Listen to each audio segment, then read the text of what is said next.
boa noite a todos. Esse é o nosso quinto momento síncrono da disciplina Técnicas de Análise Estrutural e Projeto. E hoje a gente vai fazer a aplicação sobre o critério de Mises. Vamos fazer a aplicação sobre aquele tópico introdutório de análise de fadiga de alto ciclo e também uma aplicação sobre o tópico introdutório de mecânica da fratura. Então, só para alertar vocês que em relação ao tópico de fadiga e mecânica da fratura, eu deixo lá no curso no Moodle, né, a recomendação para que vocês leiam, né, o capítulo do Dawling referente à fadiga e mecânica da fratura. Mas com cuidado, tá? Não é para ler tudo, porque vocês vão ver com as aplicações de hoje que é algo muito introdutório. Na verdade, eu fiz 2 vídeos ontem e postei para que vocês consigam enxergar, vamos dizer assim, até onde a gente vai, né, nessa disciplina, né? Porque, na verdade, esses 2 tópicos eles são tópicos de uma outra disciplina, né, que é Projeto de Elementos Estruturais de Aeronaves 2. É lá que a gente se aprofunda. Como na ementa da disciplina de técnicas tem, vamos dizer assim, uma citação sobre fadiga e fratura, não tem como eu passar por cima. Então, de alguma forma, eu tenho que minimamente tratar sobre esses 2 pontos. Mas eu já deixo bem claro que são pontos onde a apresentação vai ser dada num viés muito introdutório, tá? Então, não tem...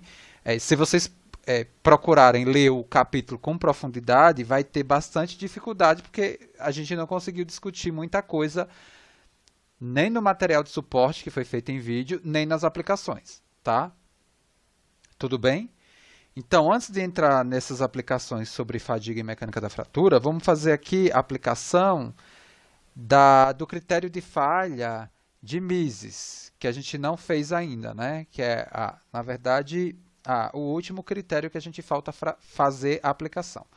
Na verdade, nós vamos utilizar os mesmos exemplos da aula passada para acelerar, né? No sentido de caracterizar o fator de segurança que aqueles 2 problemas pediram, tá? Então, só para que vocês... Eu acho que foi o exemplo 6 lá e o exemplo 7 do momento síncrono passado. O exemplo 6 foi aquele, né? Um extensômetro de roseta, tal.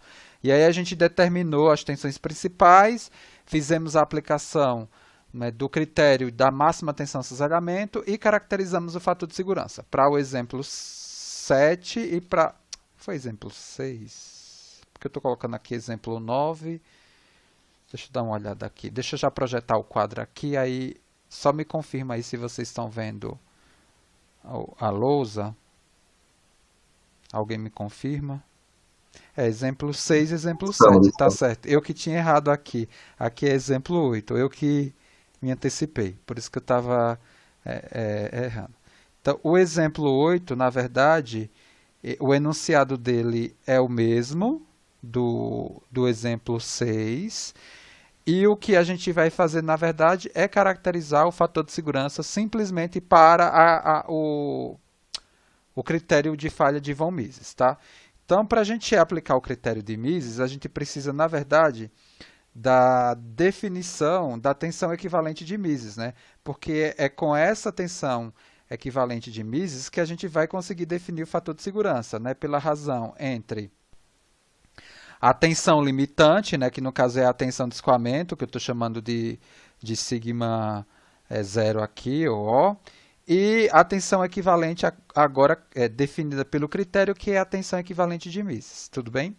Então, para o problema 6, a gente, veja, é a mesma lógica de solução, né? A única diferença é a tensão equivalente de Mises, que no caso do exemplo 6, a gente não aplicou Mises, a gente aplicou a máxima tensão de cisalhamento, cuja tensão equivalente é a sigma 1 menos a sigma 3, que vai ser diferente aqui da tensão equivalente de Mises. Mas o procedimento é o mesmo, por quê? Porque para eu aplicar a tensão equivalente de Mises, que é essa daqui, né, no caso aqui escrita em termos das tensões principais, eu acho que no slide colaborativo e no próprio livro do Dawling, ele tem uma apresentação do critério de Mises escrito nas componentes do estado tensional em relação a eixos x, y e z, mas a gente reforça aqui essa lógica de escrever o critério em função das tensões principais por conta daquilo que a gente discutiu lá no início do curso, tá? Para eu não ficar com uma dependência do sistema de coordenada para escrever justamente esse parâmetro aqui, que é a tensão equivalente. E essa, né, cara daqui, é a tensão equivalente de Mises, que está explicado lá na teoria, tá? Então, para o problema 6, a gente encontrou as tensões principais já estabelecidas no viés tridimensional com esses seguintes valores: 155,32 MPa, sigma 2, 0, e sigma 3 igual a menos 97,02 MPa. Então, de posse desses valores, da função, né, do critério aqui, né, da tensão equivalente do critério definida, então isso daqui é simplesmente substituir, né, esses parâmetros aqui nessa fórmula. É uma coisa muito simples, mas vocês têm que ir além disso, né? Eu recomendo que vocês visitem o capítulo lá, né, do Dolan sobre os critérios de falha. Lá tem uma discussão muito interessante, comparando os critérios. É bem legal. Caso vocês tenham alguma dúvida naquela leitura, vocês podem trazer nos momentos síncronos também. A gente vai fazer uma pequena comparação aqui entre o critério da máxima tensão de cisalhamento e esse. E recuperar também algo que eu tinha colocado no momento síncrono passado, o porquê que a gente, em software de elementos finitos, geralmente vem esse critério, o critério de Mises, e não o critério da máxima tensão de cisalhamento. Tá? Então, aqui, substituindo os valores, eu vou ter, né, a tensão equivalente de Mises, ela vai ser 1 sobre raiz de 2, raiz quadrada, deixa eu ampliar aqui, raiz quadrada, deixa eu apertar aqui para ver se dá tudo. Então, o sigma 1 menos o sigma 2, então é 155,32 ao quadrado, mais sigma 2, 0, menos com o menos do sigma 3 dá mais 97,02 ao quadrado, e finalmente mais o sigma 3, que é menos 97,02, menos o sigma 1, que é 155,32. Isso daqui também ao quadrado. Se eu não errei nas contas, essa tensão equivalente de Mises, necessário para se definir o fator de segurança, ele vale 220,47 megapascal. E, finalmente, o fator de segurança para esse problema, com o material que foi definido lá no problema 6, ele vale, né, a tensão de escoamento do material, 469 MPa, sobre 220,47, me dando um fator de 2,13. Veja que esse fator aqui, ele não é tão discrepante com o fator de segurança que foi dado pelo critério da máxima tensão de cisalhamento que a gente calculou, né, na aula passada. Deixa eu recuperar aqui. Né, ele foi 1,86, né, o fator de segurança, né, calculado pelo critério da máxima tensão de cisalhamento. Né? Ele não tem uma diferença, né, grande assim. Mas o que a gente vê é que o fator de segurança de Mises é maior e concorda, na verdade, com o gráfico que é apresentado lá quando da comparação do critério de Mises com o critério, né, da máxima tensão de cisalhamento. Na verdade, o critério de Mises, aí é a pergunta, né, que eu faço, é mais ou menos conservador que o critério da máxima tensão de cisalhamento?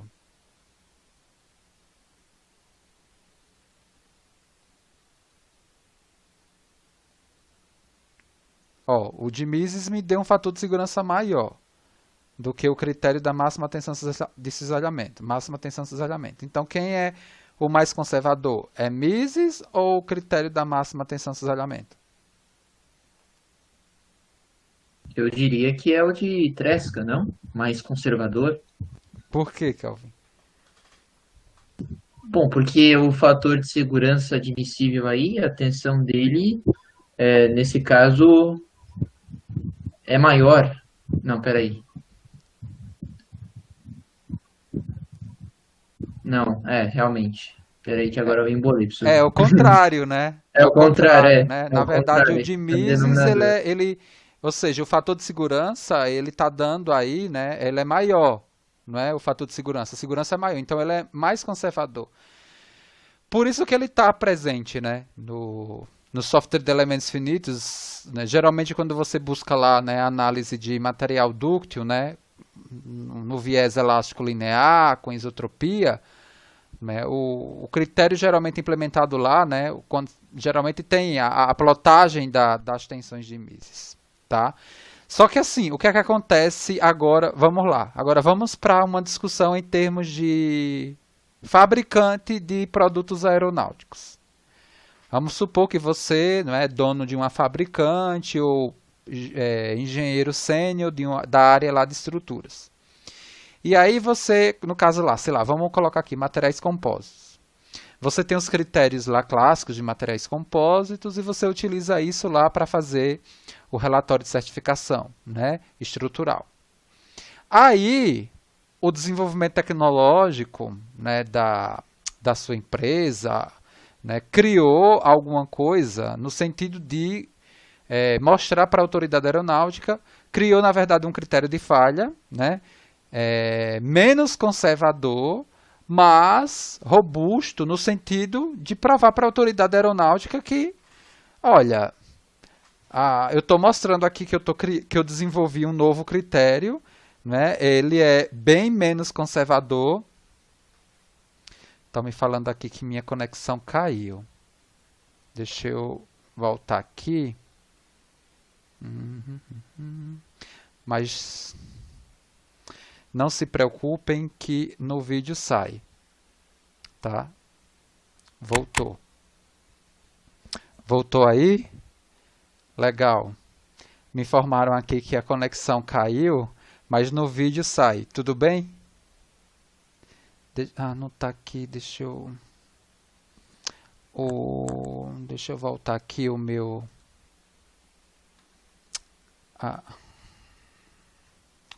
Vou voltar aqui com o. Como é que eu faço para ativar áudio aqui? Vamos lá. Alô, alô, Alô, alô. teste. Voltou aí? No vídeo vai sair tudo. Gente, voltou? Todo mundo me escutando?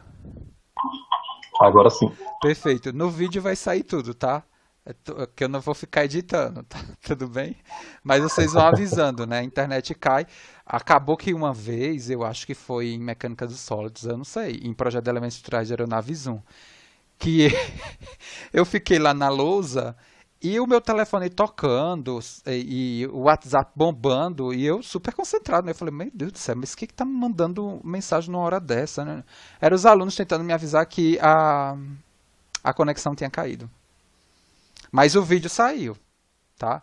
Então vamos voltar lá para, deixa eu compartilhar. Aí vocês me avisam que eu estou aqui com meu celular no suporte, que eu fico recebendo as mensagens, as notificações de WhatsApp, e aí é interessante que vocês me avisem, caso aconteça isso. A internet daqui de casa, geralmente ela nunca teve tanto problema como ela está tendo agora, né? Eu acho que a Kaone pode comprovar isso, né, que ela fez disciplina comigo o quadrimestre passado, não teve problema, mas agora está tendo, né, esses probleminhas aí. Mas o que é que a gente estava conversando em relação à questão de no software de elementos finitos, né?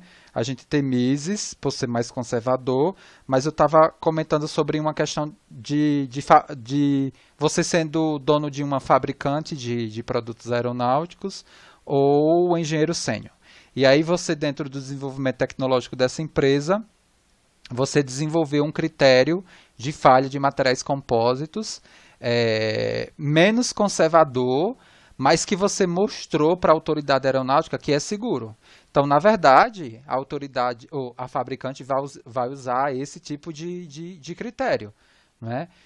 contanto que ela consiga realmente provar para a autoridade aeronáutica, não é, que que aquele critério é seguro. Tudo bem? Perfeito? Mas dentro do que a gente vai enxergar aqui dos resultados desses dois exemplos, do exemplo 8 e do exemplo 9, o critério de Mises ele é mais conservador, tá? Todo mundo me escuta? Sim. Perfeito. Agora eu fiquei nervoso. Será que vai ficar caindo sempre? Vamos lá, vocês vão me avisando. Tudo bem com essa discussão? Vocês escutaram a questão, né, da fabricante de aeronaves que tem lá um desenvolvimento tecnológico, que cria um critério de falha menos conservador? É esse critério que a fabricante vai utilizar para a certificação. Porque o que ela quer é o quê? É segurança, né? Segurança com otimização da estrutura. Ela vai querer usar ao máximo a capacidade do material. Tudo bem, gente? Tranquilo. Perfeito. Faz sentido, né? Então, o, o outro problema, não é, também bem rápido, não é, a gente vai pegar as tensões principais dele, né, do problema passado, já calculado, que me deu 475,76 MPa. O sigma 2, isso aqui já pegando o problema plano e jogando no viés tridimensional, 0, e o sigma 3, menos 141,80 MPa. Então, o problema também ele me pede para determinar o fator de segurança, né, daquele problema quando da análise do mesmo pelo critério de Mises. Então, para isso, eu preciso da tensão equivalente de Mises, que é 1 sobre raiz de 2, raiz quadrada, e aí eu já vou colocar os valores, tá? Com a expressão que a gente viu anteriormente. Então, eu tenho 475,76 menos 0 ao quadrado, mais 0 mais 141,80 ao quadrado, mais, vou colocar aqui embaixo, vai, mais, menos 141,80 menos 475,76 ao quadrado, isso me dá uma tensão equivalente de 560,28 MPa, e aí eu tenho o fator de segurança, né, desse problema, utilizando o critério de Mises, dado pela tensão de escoamento do material, né, que foi essa propriedade a gente pegou lá na tabela de propriedade de materiais lá do Dawling, sobre a tensão equivalente que a gente acabou de calcular, 1,29, que é maior um pouquinho que o valor que a gente tinha calculado, né, anteriormente, que foi 1,17. Concorda, na verdade, com o que está apresentado na teoria clássica, né, quando do comparativo desses critérios. Então, agora a gente passa para o exemplo 10, onde a gente vai fazer uma aplicação de fadiga. Antes de passar aqui a aplicação, eu só queria aqui novamente comentar, né, que vocês não precisam, vamos dizer assim, se aprofundar literalmente no capítulo lá do Dawling. Uma dica, pega o material do MIT, entra lá no site do MIT, da disciplina Técnicas de Análise Estrutural e Projeto, e baixa o arquivo, né? Ou eu posso baixar e colocar lá no Moodle, tá? Eu vou tentar fazer isso amanhã. Lá tem um resumo, né, sobre esses dois tópicos que a gente vai fazer a aplicação agora, fadiga e mecânica da fratura, dentro do contexto desta disciplina. Não é o contexto do que está lá no livro do Dawling. né? Lá no livro do Dolan é o contexto da disciplina de projeto de elementos estruturais de aeronaves 2. Pelo amor de Deus, tá? Eu sei que vocês são muito bons, vão querer ler tudo, vai querer seguir a recomendação que estava lá. É porque não dava para eu simplesmente ficar, ó, ler do parágrafo. Não, eu fiz 2 vídeos mais ou menos para organizar as ideias e com as aplicações a gente vai ver. Ó, por exemplo, o que a gente vai estudar aqui, né, de aplicação de fadiga é a metodologia SN, que é a metodologia tensão-vida, né? Esse S aqui, para quem viu o vídeo, sabe que a denominação é tensão de amplitude, né? Tensão nominal, né? Tensão de amplitude. Né? E é uma propriedade do material. Isso daqui é a fadiga de alta ciclagem. Tá? A gente sempre vai... Qualquer problema que a gente vai analisar aqui é sempre com a tensão média nula. A gente não vai utilizar aqui metodologia, né, para levar em conta, não é, a tensão média diferente de zero, né, no sinal da carga cíclica. Tá? Possivelmente também a nossa propriedade do material, né, ela geralmente é feita na tensão média nula, né, mas tem como a gente, de alguma forma, né, caracterizar a influência dessa tensão média diferente de zero, e aí a gente só vê em PA2. A regra de acúmulo de dano, que a gente também vai mostrar, né, que é a mesma lá em PA, claro, não muda, mas aplicando com essas particularidades, tá? Por conta da condição introdutória desse problema. Tá? Só para dar uma ideia, né, de como utilizar uma propriedade de material, né, propriedade de fadiga de material, e enxergar, né, a equação de Baskin, né, que a gente vai mostrar aqui, que é uma outra forma de se enxergar essa propriedade do material, que pode ser em gráfico, ou pode ser em expressão, e mais ou menos trabalhar com esse tópico, né, dessa forma tão difícil que é a forma introdutória, né? Vamos lá, né? Então, uma barra cilíndrica, na verdade, essa questão aqui foi a questão da prova da última vez que eu dei essa disciplina, tá? Uma barra cilíndrica, para vocês verem que a minha prova não é difícil, né? Uma barra cilíndrica maciça,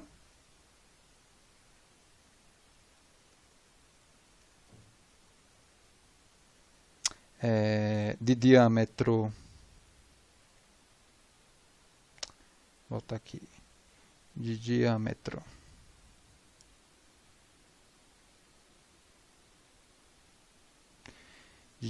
de 20 milímetros, de alumínio,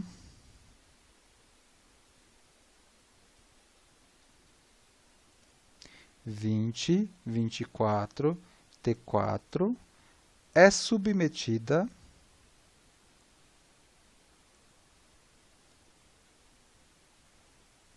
a um histórico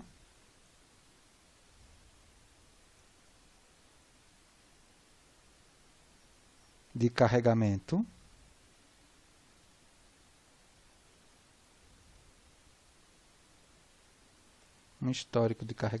em serviço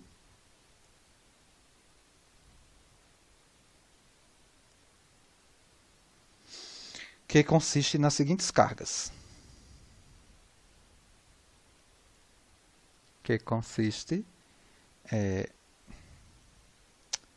Nas seguintes cargas cíclicas,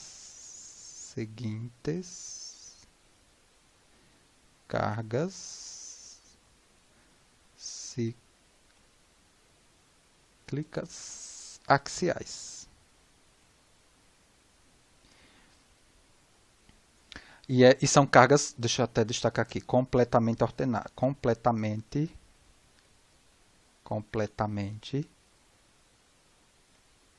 alternadas. Ou seja, a tensão média é nula.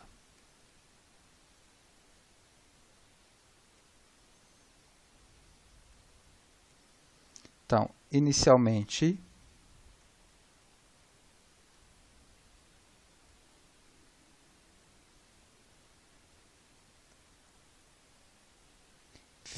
é aplicado, né, 20 kN durante 80 mil ciclos,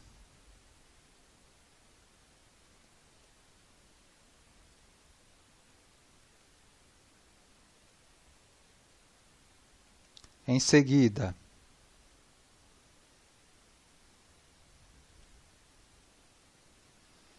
é, 70 kilonewtons, 70 kilonewtons durante 9.000 ciclos.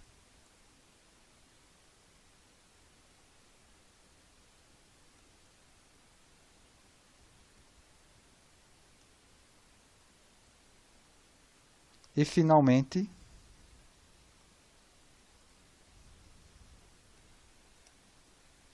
e finalmente 50 kilonewtons durante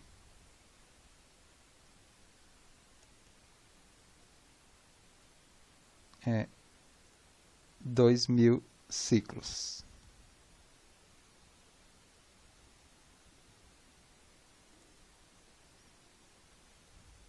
Aí, pergunta A. Quantos, ou seja, eu tenho um bloco de carregamento, né, caracterizado por essas cargas cíclicas, né? Aí a gente chama isso aí de bloco de carregamento, né? E isso tudo com tensão média nula, né? Ou seja, um primeiro trecho do bloco de 20 kilonewtons com 80.000, né, repetições, né, 80.000 ciclos. Depois, né, a carga passa para 70 com 9.000 ciclos e depois 50 kilonewtons com 2.000 ciclos de repetição. Aí o que ele pergunta é quantos blocos, né, quantos blocos do histórico de carregamento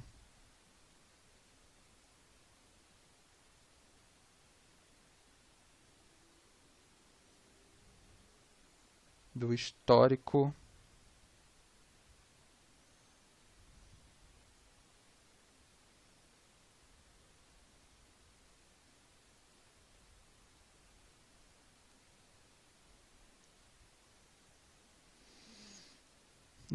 do carregamento apresentado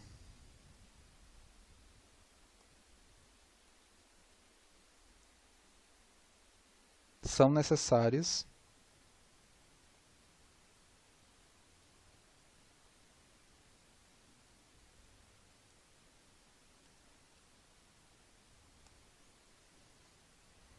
deixa eu subir aqui, são necessários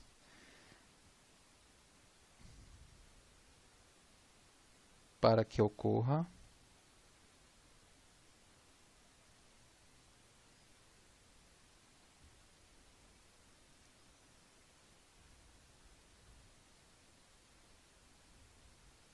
uma falha por fadiga.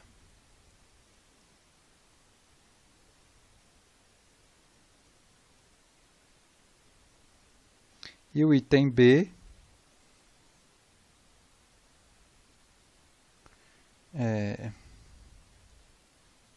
se o diâmetro, né, se o φ da mesma barra, né,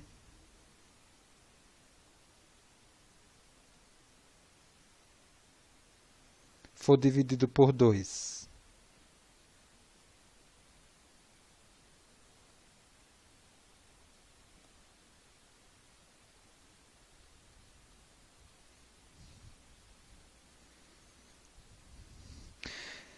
quantos, né,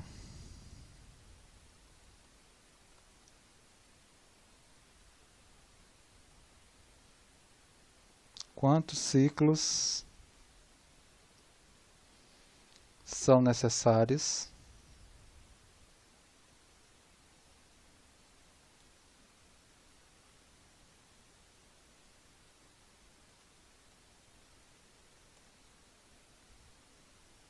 para a falha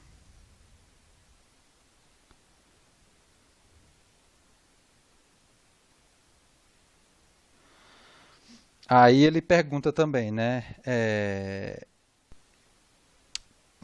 Grande, né? Esse enunciado. Vamos passar aqui. Aí ele pergunta ainda aqui, no caso do item B, né? Qual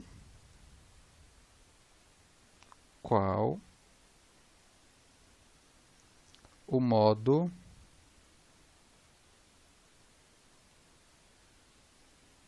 de falha na situação do item B.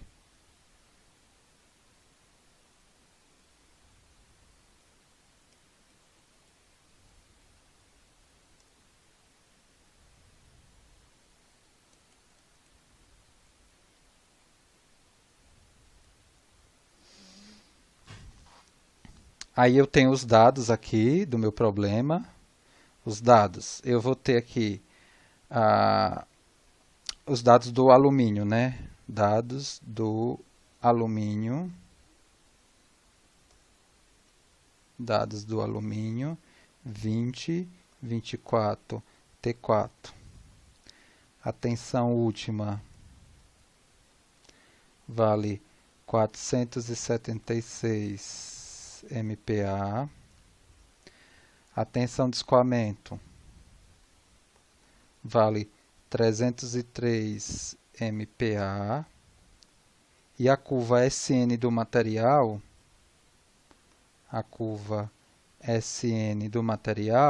para a tensão média nula, ela tem os seguintes parâmetros, né? A constante A, que vale 839 MPa, e o B vale menos 0,102, tá? Que é a constante B da curva SN, que é a curva, né, necessária para a gente avaliar esse problema. Deixa eu pegar aqui a solução, pegar o gabarito da prova, que eu tenho um gabarito aqui, para a gente não se perder aqui. Deixa eu ver aqui onde eu tenho esse exercício, está aqui. Então, vamos lá, para a solução do mesmo. É uma aplicação bem básica, né, que é possível, né, de se entender, né, dentro do objetivo aqui da apresentação desse tópico no curso. O que a gente tem? Né? Uma barra maciça de 20 milímetros de diâmetro. A área dessa barra é facilmente determinada, né? πr ao quadrado, então eu tenho aqui 314,16 milímetros quadrado. E o meu bloco de carregamento, né, cíclico, ele é constituído dessas três partes aqui, né? A de 20 kN, né, com 80 mil repetições, 80 mil ciclos. A P2, a carga P2, com 70 kN, com 9 mil repetições. E o P3, que vale 50 kN, com 2.000 repetições. Como o método é o método tensão-vida, eu preciso transformar essas cargas em tensão. E como é barra maciça, a tensão, na verdade, ela é calculada pela tensão média, né? É barra sobre força normal. Então, eu tenho aqui que a tensão, né, vamos dizer assim, a tensão referente ao primeiro trecho do histórico de carregamento, ele vale, né, 20 é a carga sobre a área, né, 20 vezes 10 a 3 dividido por 314,16. Isso daqui para já sair em MPa, né, eu estou dividindo Newton por milímetro quadrado, isso aqui já sai em MPa, 63,66 MPa. Cuidado aqui para não confundir isso aqui com tensão, tá? Não tem nada a ver mais, tá? A nomenclatura de fadiga das definições, muito cuidado, lá que tem sigma máximo, sigma mínimo, cuidado para não confundir. Aquilo é sigma máximo do sinal, sigma, né, mínimo do sinal, tá? Cuidado para não confundir com a nomenclatura dos critérios de falha que a gente, né, classicamente lá do estado tensional para determinar as tensões normais principais, não tem nada a ver. Aqui, sigma 1, eu estou referenciando aqui a carga 1, tá? Eu sei que vocês sabem isso, mas é bom reforçar. Sigma 2, 70 vezes 10 a 3 sobre a área, 314,16. Isso daqui me dá 222,82 MPa. o sigma 3, dado pela carga P3, que vai ser 50 vezes 10 a 3 sobre... Opa, desculpa. 50 vezes 10 a 3 sobre 314,16. Isso daqui é 159,15 MPa. Cuidado que o que a gente acabou de calcular não é tensão, não é amplitude de tensão. E isso tem que ficar bem claro, porque a curva SN, o S, não é a tensão aqui nominal calculada, é a amplitude de tensão nominal calculada. E a amplitude de tensão lá, se você pegar a definição, né, se você pegar a definição, a amplitude de tensão é o intervalo de tensão, né, dividido por 2. Como o sinal é completamente reverso, então eu tenho um sigma 1, né? Eu tenho uma carga de 20 e depois eu tenho uma carga de menos 20. Então, seria o quê? 20 menos 20 dividido por 2, que dá 20. Então, na verdade, a própria amplitude de tensão são esses valores. Mas cuidado, é por conta que o sigma m aqui vale 0, tá? Então, aqui eu vou só formalizar para ficar, não é? Aqui, ó, o que eu preciso para tensão, para o método SN é amplitude de tensão, é tensão de amplitude, né? Então, eu estou pegando aqui os mesmos valores, por conta da definição, eu vou obter esses mesmos valores calculados de sigma 1, sigma 2, sigma 3. Mas aqui eu estou calculando a tensão aqui de amplitude, tá? E o sigma, né, de amplitude, referente à terceira parte do bloco, valendo 159,15 MPa. Eu tenho as curvas SN, eu tenho uma curva SN, a curva SN desse material, ela é dado, né, a partir dessa expressão aqui, ó, que é a equação de Basquin, né, a famosa. A, né, o ciclo para a falha elevado ao parâmetro, né, B. E para esse problema, a gente sabe, né, que o A vale 839 megapascal e o B é adimensional, né? O B ele vale menos 0,102. Então, o que é que eu vou fazer? Né? A partir, né, da curva SN e da tensão de amplitude de cada parte do meu histórico, eu vou buscar, na verdade, o N para a falha de cada uma dessas amplitudes de tensão, seguindo aqui a curva SN, para eu poder, na verdade, calcular as frações de dano e aplicar a regra de acúmulo de dano. Então, nesse caso aqui, ó, da primeira parte do bloco, eu sei que a tensão, o sigma A, vale 63,66. Vamos colocar aqui. Para a primeira parte eu tenho, né, 63,66 é igual a 839. Eu quero saber, né, qual é a ciclagem, né, que vai me levar, né, a falha. Quantos ciclos são necessários para eu ter a falha nesse nível aqui de amplitude de tensão, tá? Para esse material. Tá aqui. Eu consigo calcular, né? Nesse caso aqui, ó, o N para a falha, né? O N para a falha aqui, ele vai me dar 9,536 vezes 10 a 10 ciclos. Veja que, no caso aqui, para essa amplitude de tensão, esse histórico de carregamento, eu não aplico essa quantidade de ciclos, eu aplico uma quantidade menor. Então, eu tenho uma fração de dano, né, aí. Por quê? Porque a gente já sabe que fadiga, né, é dano cumulativo, né? Eu aplico carga cíclica, por tabela já vai aparecer dano ali. Quando eu tiro a carga cíclica, não implica que eu tiro o dano está lá. O dano é cumulativo. Tá? Então, eu tenho uma fração de dano. Eu vou fazer isso novamente eu pegar aqui uma outra cor. Vou fazer isso para a segunda parte do histórico do carregamento, não é? Para o 222 aqui, ó, utilizando a curva SN do material. Então, eu tenho 222,82 igual a 839. N para a falha, ou seja, a quantidade de ciclos para a falha nesse nível de amplitude de tensão, né, vai ser dado por N para a falha da segunda parte do histórico de carregamento, 0,4417 vezes 10 a 6 ciclos.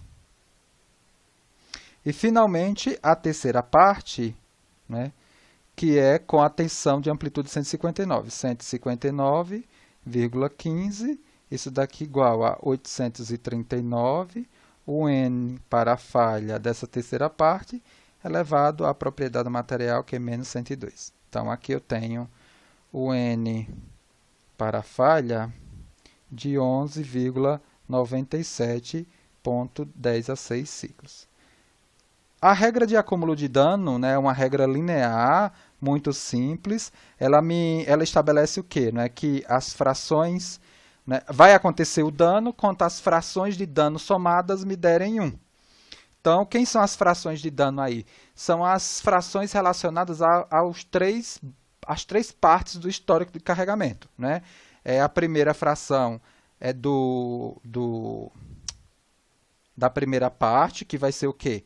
Né? A quantidade de ciclos aplicada do histórico, dividido, né, pela quantidade de ciclos necessário para a falha por fadiga naquele nível de amplitude de tensão que a gente acabou de calcular, que foi 9,536 vezes 10 a 10, mais a segunda parte, eu apliquei quanto? 9.000 ciclos, dividido pela quantidade de ciclos necessários para a falha naquele nível de amplitude de tensão alternada, né, que foi repetido aí, né, essas 9.000 vezes, mais 2.000 dividido pelo nível, né, de ciclos necessários para se ter a falha do material na amplitude de 159,15 MPa.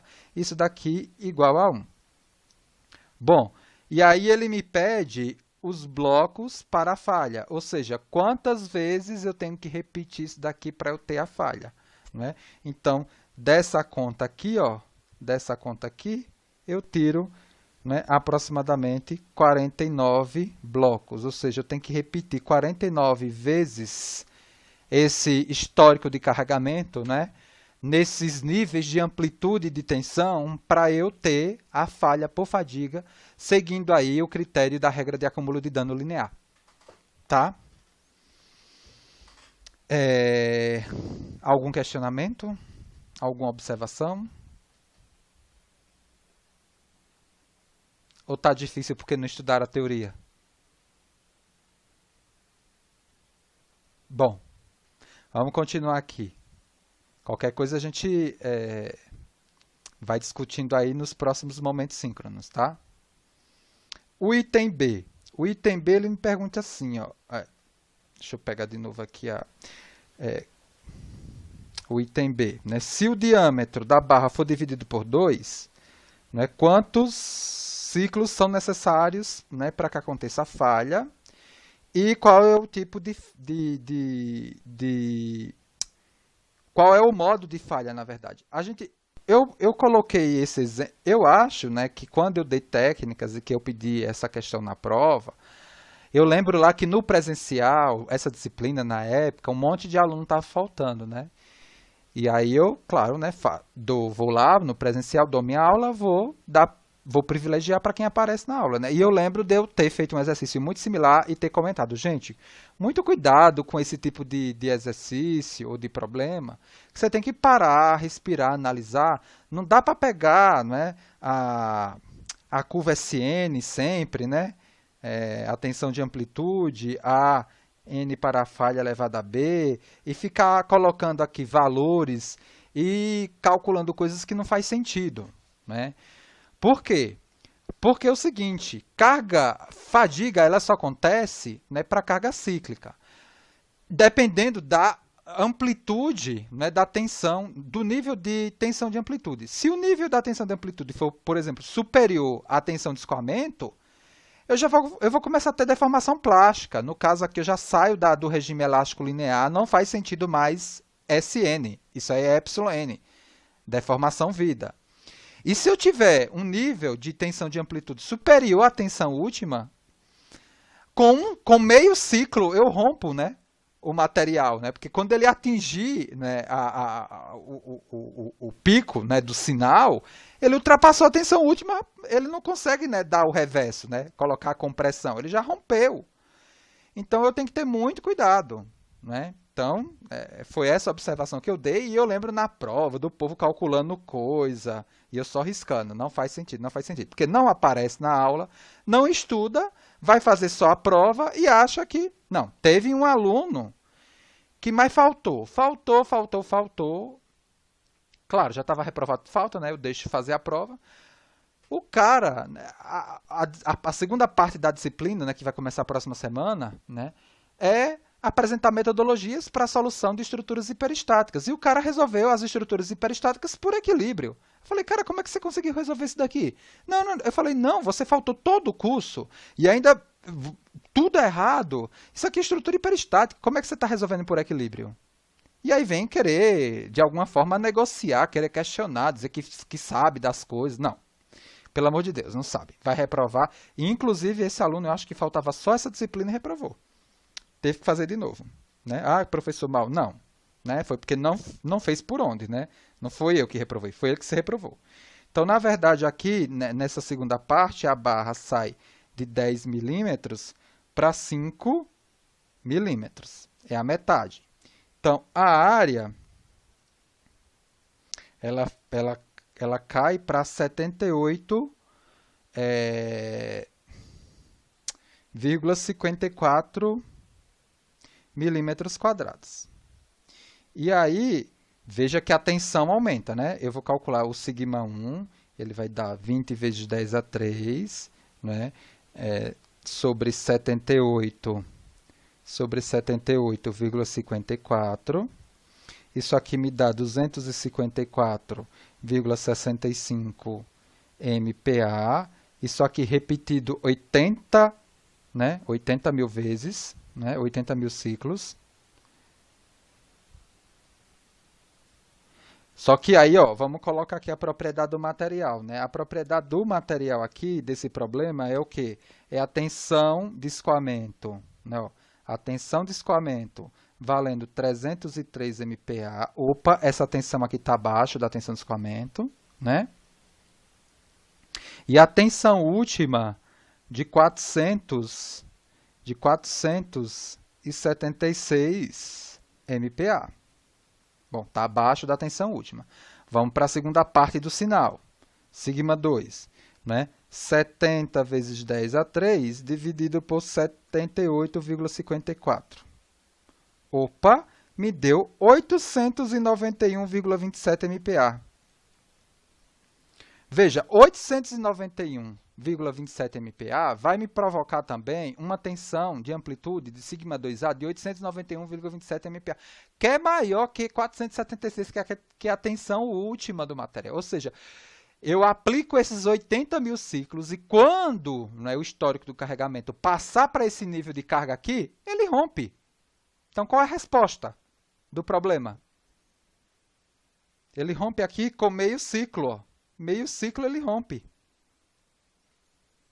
Qual é a resposta do problema? 80 mil ciclos e meio. E ele rompe por quê? Por fadiga ou por fratura? Fratura. Ele não rompe por fadiga. Ele não falha por fadiga. Ele falha por fratura. Entenderam aqui a questão do problema? Vou tirar o quadro. Tudo bem? Então, teve aluno lá que pegou, que fez o cálculo, utilizou a equação de Bascan. Gente, não. Pensa, compara as coisas. Isso cai muito em prova de concurso, sabe? O cara dá a fórmula, dá tudo. Aí o cara vai aplicar as fórmulas e encontra uma quantidade ou uma resposta que não faz sentido. Então a gente tem que parar, né, e pensar no que está calculando para não simplesmente, vamos dizer assim, eu tenho a fórmula, eu vou usar. Não, calma aí, tá, tudo bem, tem a fórmula, eu vou usar, mas com critério, né? Com muito critério. Vamos fazer agora a última aplicação. Vou voltar aqui com a lousa, tá, gente? Que é sobre mecânica da fratura, tá? Eu acho que na própria lista de vocês na verdade, eu foco mais, são os critérios de falha mesmo, e eu passo dois exemplos, né? Um de fadiga e outro de fratura, para não dizer que a gente não viu nada sobre esses assuntos. Mas, se você pegar lá o resumo do MIT, você vai ver que não está muito diferente do que eu estou apresentando para vocês, né? Já que a gente gosta de comparar muito com as coisas do MIT, né? Então, se lá fez resumido assim, por que que eu não posso fazer também? Né? Então, a gente faz também. Então, vamos lá. Eu vou dar uma aplicação aqui bem básica da mecânica da fratura e aí a gente termina o momento síncrono de hoje, tá? E aí a gente fecha esse ciclo da primeira parte do nosso curso, que é critérios de falha. Né? Vamos dizer assim, um domínio contínuo e com fratura. Né? Uma chapa fina, isso aqui é um caso clássico, né? Uma chapa fina, infinita,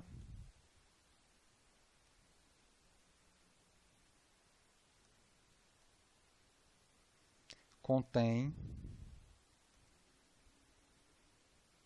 uma trinca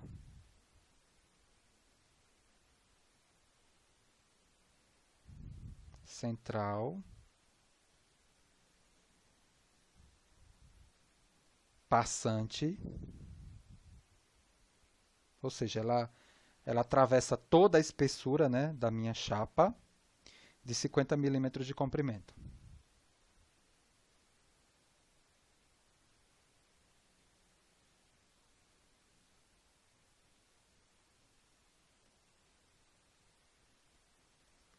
Perguntas. A. Qual a máxima tensão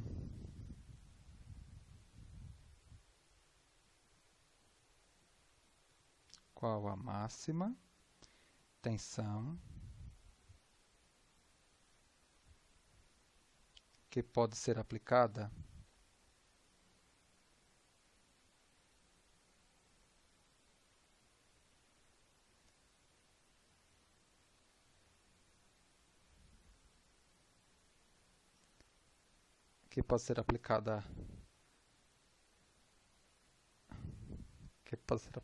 na chapa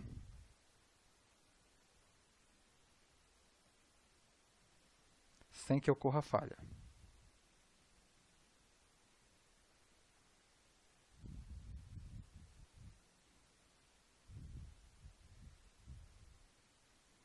E o item B, qual o maior comprimento de trinca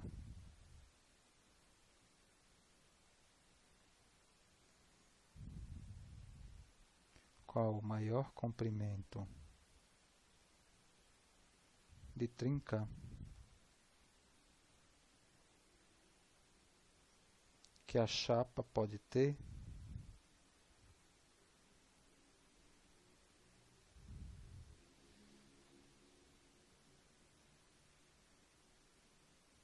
quando submetida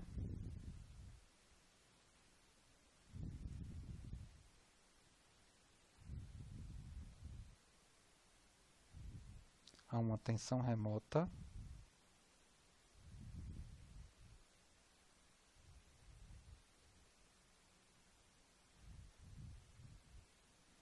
de 140 MPa sem apresentar falha.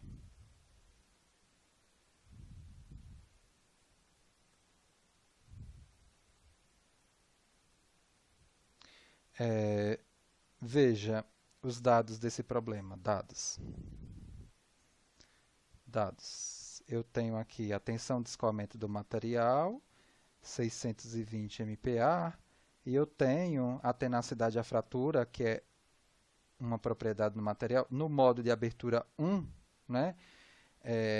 Que é o que a gente estuda geralmente também em projeto de elementos estruturais de aeronaves 2, né? Tudo em cima do modo de abertura 1, né? A gente tem 3 modos, né? O modo de abertura 1 é o que a gente apresenta para o aluno, 60 MPa raiz de metro, tá? É isso mesmo, tá? Na verdade, quando eu faço o resumo teórico lá, que está lá no vídeo, a definição mais importante, né, para a mecânica da fratura elástica linear é o fator de intensidade de tensão, né, que me dá uma medida de severidade, né, do campo de tensão na ponta da trinca. Aqui a gente já está no âmbito da mecânica da fratura, ou seja, não está, né, considerando aí a continuidade do meio, existe trinca, né, aí existe, no caso desse problema, é uma chapa infinita com trinca central passante, que geralmente a gente tem essa representação aqui, né? Ela se você pegar o livro do Dolen, é isso aqui, né? Ela tem 2A, né? E ela é infinita, né? Mas o comprimento da trinca geralmente ela é dado em termos de 2A, tá? E aqui eu só vou colocar uma medida aqui 2B, tá? Para nos ajudar aqui depois nas contas que a gente vai fazer. Mas isso daqui é uma propriedade do material, né? É a tenacidade e a fratura, tá? É uma propriedade do material. Perfeito. Olha só. A teoria da elasticidade, lá no resumo teórico que eu dei, vocês vão encontrar isso também no Dolen, né, essa referência. Para esse problema daqui, tem solução exata, né, em termos de fator de intensidade de tensão. Na verdade, para a gente processar qualquer análise no âmbito da mecânica da fratura, o parâmetro mais importante, né, é a determinação do fator de intensidade de tensão, K, que para esse problema ele é determinado por essa fórmula daqui, ó, né, o fator de intensidade de tensão ele é igual a tensão remota vezes a raiz de π vezes a metade do comprimento da trinca, aqui no caso, tá? Perfeito? O comprimento 2A é 50. Veja que A aqui no caso é 25, tá? Porque 2A vale 50 milímetros, então o A aqui vale 25 milímetros. Isso daqui é o fator de intensidade de tensão. Sem isso daqui eu não consigo fazer análise, né, no âmbito da mecânica da fratura. Professor, e quando tiver um problema que não tem a solução fechada, por exemplo, como para esse problema? Aí você vai para elementos finitos, tá? Né? Elementos finitos me ajuda a fazer a avaliação numérica desse parâmetro. No caso, né, do item A, qual é a máxima tensão, né, que pode ser aplicada na chapa sem que ocorra falha, né, o K aqui, na verdade, ele vai assumir o valor da tenacidade da fratura. Né? Ou seja, esse é o parâmetro limitante máximo, né? Ou seja, é o fator de intensidade de tensão máximo, né, que o material pode suportar aí, no sentido de ter a presença dessa falha e não ter a fratura frágil, né? Ou seja, a propagação instável aí dessa trinca. Então, no caso do item A, né, eu consigo aqui definir o K, né, o K do modo de abertura 1 aqui, que é esse caso daqui, como a tenacidade da fratura, né, que vale o 60 MPa raiz de metro. E aí, a partir dessa expressão que foi dada, né, essa expressão aqui, que é obtida da teoria da elasticidade, fica fácil encontrar essa tensão remota. Né? Mas a aplicação do exercício é relativamente simples, mas existem muitas definições importantes aí por trás que eu preciso amadurecer, tá? Senão, né, não faz sentido aqui. Então, dessa expressão aqui, eu consigo justamente calcular essa tensão remota. Então, 60 vezes 10 a 6, compatibilizando aí, essa tensão aí, crítica, né, sobre raiz de π e o A 25 dividido por 1000, para deixar na unidade. Tá? Então, eu tenho aqui uma tensão crítica valendo 214,09 MPa para a fratura frágil. Para fratura, né? Para a fratura frágil. Ou seja, nessas condições, se eu aplicar esse nível de tensão, né, essa trinca ela vai se propagar instavelmente, né? Ou seja, ela vai ter a energia necessária para destruir, né? Para realmente se propagar e ter a fratura frágil, né? O comportamento de fratura frágil do material. Para esse tipo de problema, né, é sempre em paralelo, né? Porque assim, aparentemente, né, o que ocorre primeiro é a fratura frágil, mas a gente sempre tem que avaliar se o escoamento acontece primeiro que a fratura frágil, né? Por quê? Porque se o escoamento acontece primeiro, existe a plasticidade e aí a gente já está fora do âmbito da mecânica da fratura elástica linear. Então, uma conta aqui, ela precisa ser feita, né? E aí eu vou fazer essa conta para justificar a discussão aqui que a gente vai desenvolver. Para esse tipo aqui de problema, de chapa infinita, né, originalmente a chapa infinita só teria a trinca central passante nesse tamanho aqui de 2A.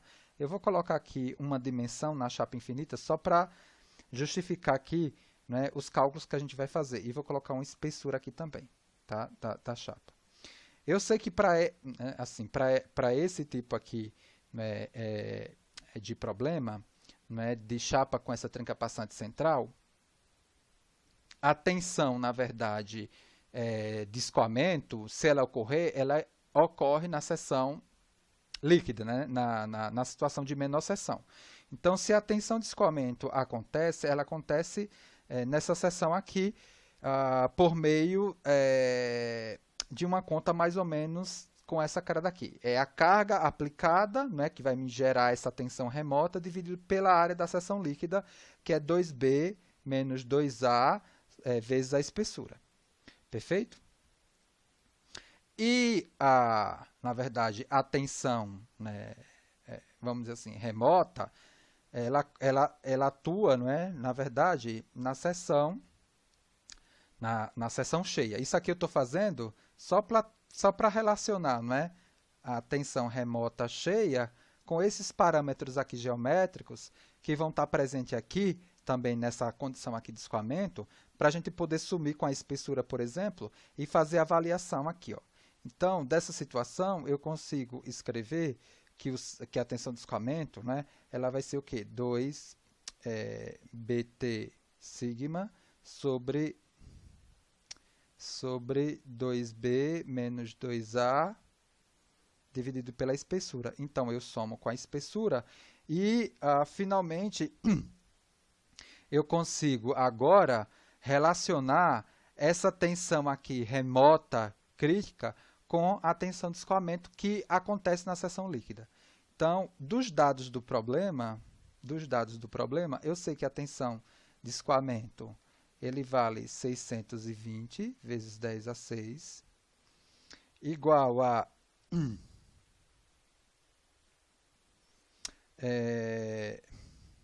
aí eu dei um valor, né, de 2B qualquer, né? Eu acho que eu dei, não, 2B, por que eu dei aqui esse parâmetro aqui? 2B, tá, certo. Esse caso daqui que eu estou fazendo é se realmente a chapa ela tivesse um comprimento finito definido aí por 2B, tá? E aí, assim, eu estou colocando isso porque só para fortalecer que sempre, né, nesse tipo de análise, eu obrigatoriamente preciso avaliar se o escoamento acontece primeiro, porque geralmente o aluno esquece de avaliar esse tipo de situação. Então, nesse caso daqui, se eu tivesse, por exemplo, uma situação de 2B, né, valendo 20, né, 20... isso. Eu dei um 2B aqui, qualquer que me desse uma condição de infinito, né? 20 metros, né? Aí eu tenho uma situação aí que até se iguala, se equipara com a condição de infinito. Foi isso. Tá? Então, aí eu tenho 620 vezes 10 a 6, vezes 2B, que é o 20 metro, que é algo, vamos dizer assim, relativamente, né, associado ao infinito. A tensão remota, que eu quero avaliar dentro do que a gente vai discutir. E aí, 20 menos 50 vezes 10 a menos 3. Olha só. Então, eu vou encontrar aqui um sigma no valor de 618,45, né, MPa. Ou seja, na verdade, a tensão de escoamento, que é a propriedade do material, é 620, né, ó. O sigma zero, né, é 620 MPa. Então, nessa situação aqui, quem domina realmente a condição de falha é a fratura frágil, né? Quem domina é a mecânica da fratura, né?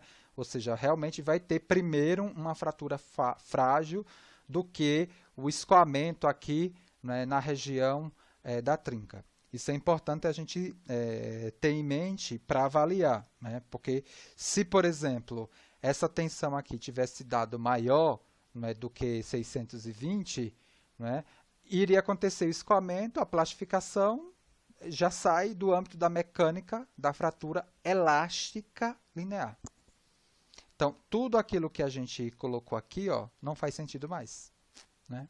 Porque isso daqui ele só faz sentido dentro do domínio elástico, né? Tem até uma contazinha que faz lá, né, em PA2 que a gente mostra, né, a zona de influência da ponta da trinca, o domínio elástico, né?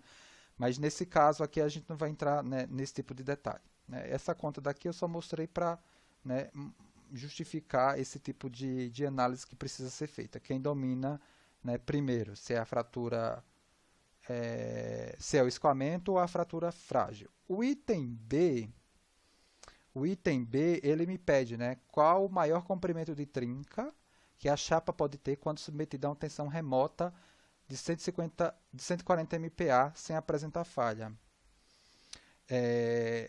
Nesse caso aqui, né, a gente vai também resolver utilizando as mesmas expressões e de alguma forma verificar se acontece, como a gente fez aqui, ó, se acontece a falha por escoamento antes de você ter esse tamanho crítico aí de trinca, né? Então, o que ele me faz agora é justamente um questionamento de qual é o tamanho crítico de trinca, né?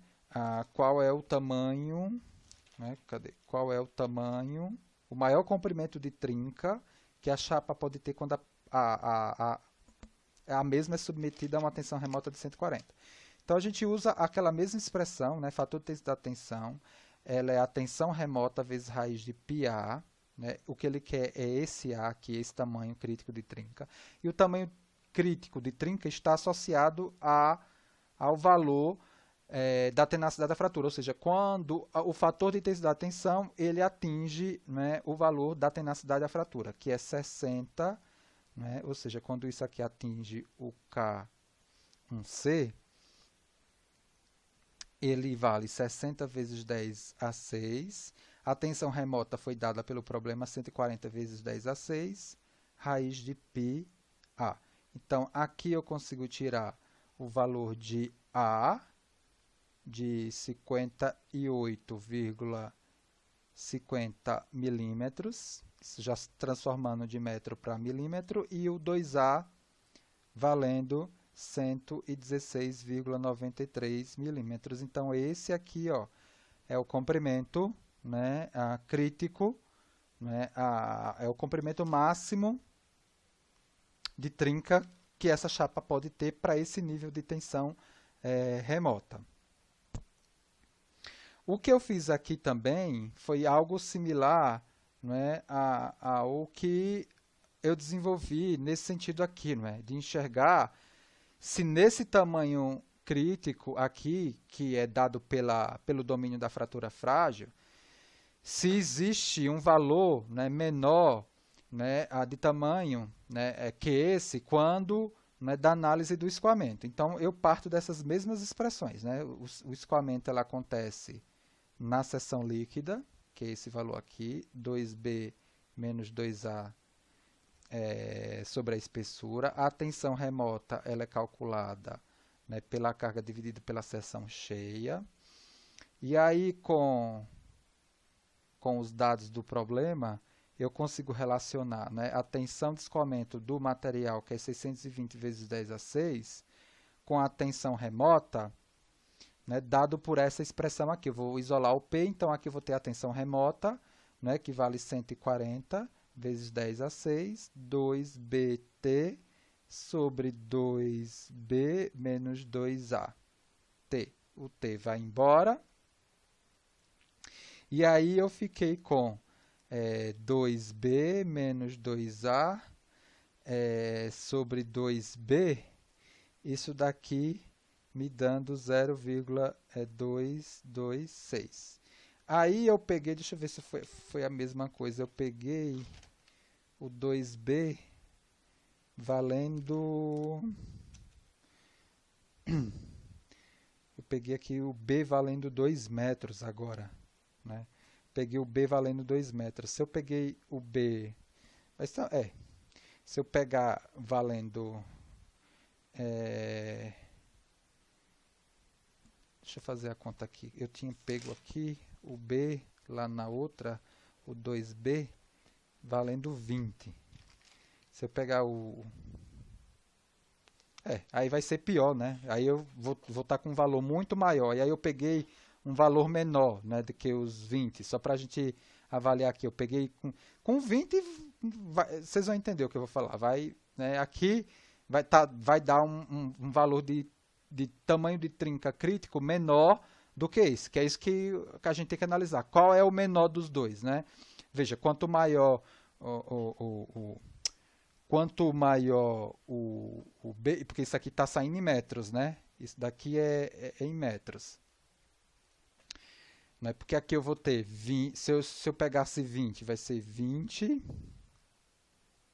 vezes ponto, deixa eu ver, 20 vezes ponto 226, me deu 4,52. Aí aí menos 20 menos, está com menos dividido por 2, aí dá 7 metros, não faz sentido, tá? Por isso que eu coloquei 2 metros aqui. Peguei um valor ainda que me desse a característica de infinito, né? Mas que fosse menor, né, do que o valor que a gente pegou para fazer essa análise daqui. Então, com 2 aqui, eu chego num valor de 1,55 metros para escoar. Ele não chega, né?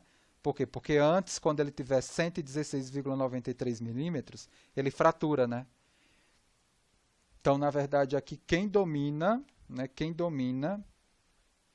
o meu problema plenamente é a fratura frágil, ainda mais, né? A fratura frágil. E aí, lá em PA2, né, a gente recomenda a pesquisa, né, que vocês se interem sobre casos clássicos de falha, né, históricos de falha, né, que envolve esses tópicos, né, fadiga e fratura. Inclusive tem um caso muito interessante que é dos navios Liberty, que vocês podem pegar para ler, eu acho que tem documentário, que esse navio, né, ele é desenvolvido com material dúctil e de repente ele falha, né, se comporta, né, a falha dele, né, do navio, né, como material frágil, né, uma trinca que vai de cima a baixo, né, e o comportamento, né, de falha é uma fratura frágil. E lá ele explica o porquê. E o porquê, né, as respostas, né, para essa situação é dada pela mecânica da fratura. Né? A tenacidade da fratura ela diminui com a diminuição da temperatura. Tá? Essa propriedade do material varia com, né, a variação da temperatura.